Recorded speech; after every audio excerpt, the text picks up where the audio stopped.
Another person whose skin you've gotten under is Donald Trump, of course, who is facing 4 indictments, as we know. He recently said that he is very unlikely, it would be very unlikely that he would attempt to pardon himself. Do you believe him? I don't believe him on anything. Why would I start believing him on that? You know, the thing about him, and I'm not the only person who's noticed this, is he engages in what psychologists call projection. So whenever he accuses somebody else of doing something, it's almost guaranteed he's doing it himself or he's already done it. Or whenever he denies thinking about doing something or doing it, it's almost guaranteed he is thinking about it or he's already done it.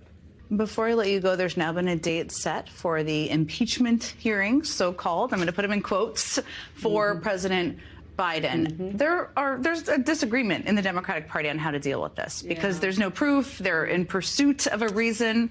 What do you think they should be doing? Well, first of all, I don't know how they can proceed with an impeachment if they haven't had a vote. And maybe I missed it because I've been so busy here at CGI trying to well, you've been inspired, positive, and come up with solutions to our problems, which is what I like to think about. So I don't know how they're just basically blowing off the process.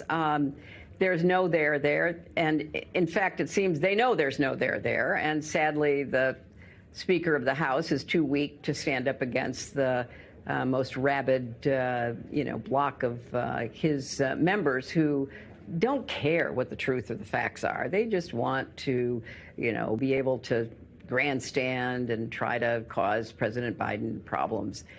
I mean, it's not a real threat. It's a terrible bother. But more than that, it is a real confession by the Republican Party. They have no agenda. They have no interest in trying to bring people together to solve problems.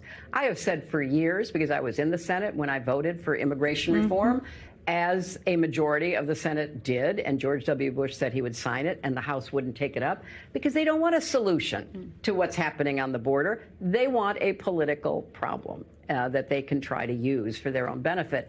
That's what this is, to keep, the base, whoever that is, in some parts of our country all riled up while they make up stuff that has no basis in fact. It is no way to run a great country, and the only way we're going to get through this, Jen, is by defeating them. People say to me all the time, well, what can we do? And I say, well, you can vote. And they go, well, what else? I said, that's the most important thing. That's the one. That's it. You get up there and you vote, and you vote for people who actually want to get things done and don't traffic in lies and falsehoods and hatred and divisiveness. That's what you can do to help our country.